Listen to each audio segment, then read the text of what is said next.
Assalamualaikum, halo teman-teman gemar fisika. Sebelumnya, kenalin dulu nih, saya Putri Fadilah dari Prodi Pendidikan Fisika. Nah, pada video ini saya akan membahas tentang seorang ilmuwan Islam yang bernama Ibnu Al-Haytham. Video ini saya buat untuk memenuhi tugas dari mata kuliah sejarah fisika. Nah, untuk pembahasannya, mari kita lihat video selanjutnya.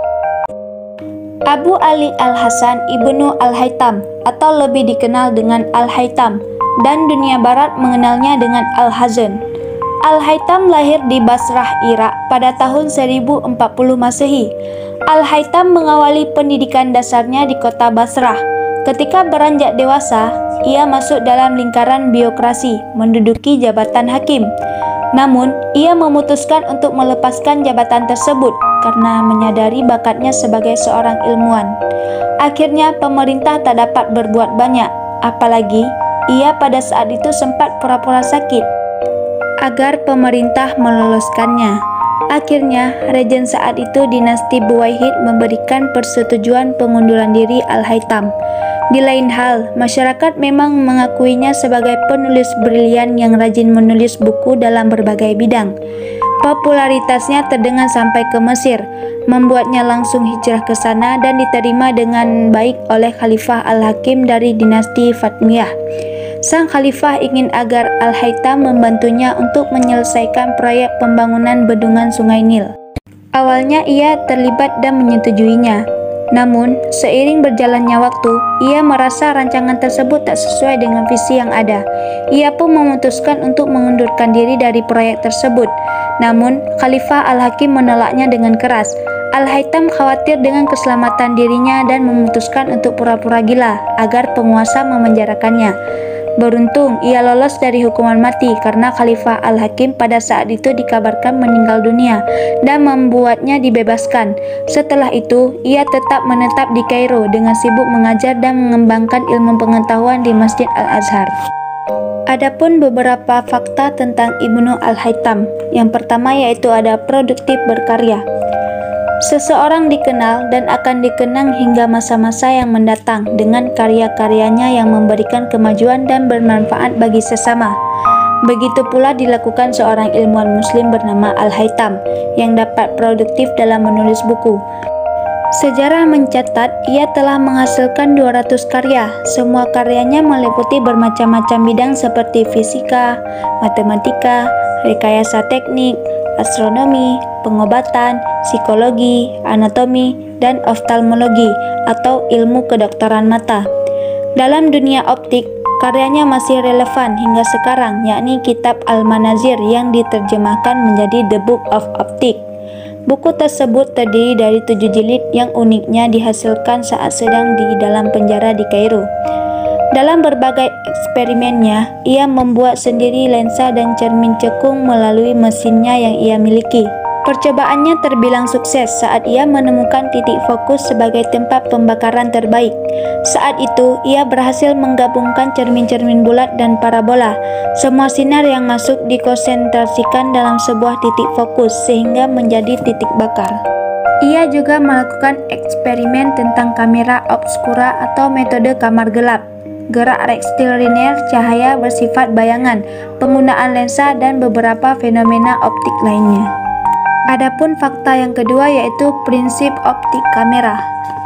Kamera menjadi salah satu benda tercanggih dalam deretan penemuan yang berhasil dibuat. Benda optik ini membantu mengabadikan segala momen dan juga dapat memantau benda-benda mikro maupun menerawang benda asa. Prinsip optik kamera ini telah ditemukan ribuan tahun lalu oleh ilmuwan muslim, Ibnu Al-Haytham. Salah satu karya penemuannya yaitu prinsip lensa cembung dan cekung. Bahkan, inspirasi ini mendahului temuan serupa oleh ilmuwan Isaac Newton. Penemuan lainnya yakni kamera obskura atau metode kamar gelap menjadi cikal bakal pembuatan kamera fotografi masa kini. Metode kamar gelap ini dilakukan saat gerhana bulan berlangsung. Saat itu, ia mengintip citra matahari yang setengah bulat pada sebuah dinding yang berhadapan dengan sebuah lubang kecil yang dibuat pada tirai penutup jendela. Lubang kecil pada dinding ini memungkinkan citra matahari semi nyata diproyeksikan melalui permukaan datar. Meskipun prinsip kamera sudah ditemukan pada saat itu, tetapi hasilnya belum bisa dicetak seperti saat ini. Barulah setelah penemuan fenomenal Al-Haytham ini, dunia barat mulai terinspirasi untuk membuat hal serupa. Cardano Geronimo misalnya mengganti lubang bidik lensa dengan lensa kamera. Lalu Joseph Kepler berusaha meningkat fungsi kamera dengan menggunakan lensa negatif di belakang lensa positif, sehingga memperbesar proyeksi gambar. Kemudian dilanjutkan oleh Robert Boyle yang menyusun kamera berbentuk kecil tanpa kabel pada tahun 1665. Kamera yang kita temui sekarang ini tentunya berasal dari buah pemikiran dan eksperimen Al-Haytham. Adapun fakta yang ketiga yaitu ilmuwan modern pertama. Dalam melakukan eksperimen di dunia sains, tentunya kita sekarang mengenal tahap dan langkah yang berdasarkan observasi, hipotesis, hingga pengujian. Metode ini digunakan para ilmuwan dalam percobaannya sebagai cara agar hasilnya lebih efektif. Siapa sangka ilmuwan yang pertama kali melakukan bentuk penelitian tersebut adalah Al-Haytham. Ia dikenal selalu menyajikan hipotesis data dengan berbagai eksperimen. Oleh sebab itu, para sejarawan juga menggelarinya dengan sebutan ilmuwan modern pertama. Dalam hal ini, Al-Haythamlah orang yang menggagaskan metode penggunaan eksperimen dengan parameter yang terkontrol untuk melakukan verifikasi terhadap sebuah teori. Secara tidak langsung, Al-Haytham menjadi ilmuwan yang mempelopori metode eksperimen yang kelak mendasari penelitian modern. Ia juga kerap menerangkan pentingnya sebuah keraguan sebagai bagian dari cara kerja seorang ilmuwan sejati. Adapun fakta yang terakhir yaitu namanya diabadikan di bulan dan asteroid. Dasar-dasar tentang optik sendiri sebenarnya telah ada sejak zaman keemasan alam pemikiran Yunani. Namun yang membuat Ibnu Al-Haytham berbeda ialah ia melakukan telaah kritis terhadap pemikiran Yunani terdahulu, sehingga melakukan loncatan besar dalam sains yang telah berkontribusi besar untuk dunia.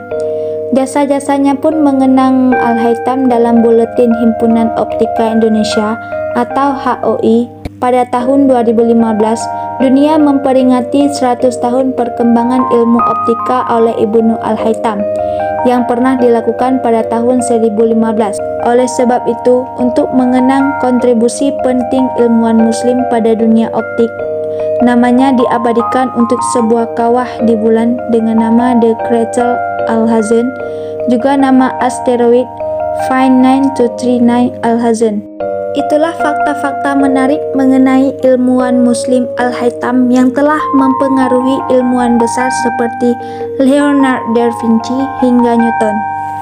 Dan cukup sekian video dari saya, semoga menjadi manfaat bagi kawan-kawan semua.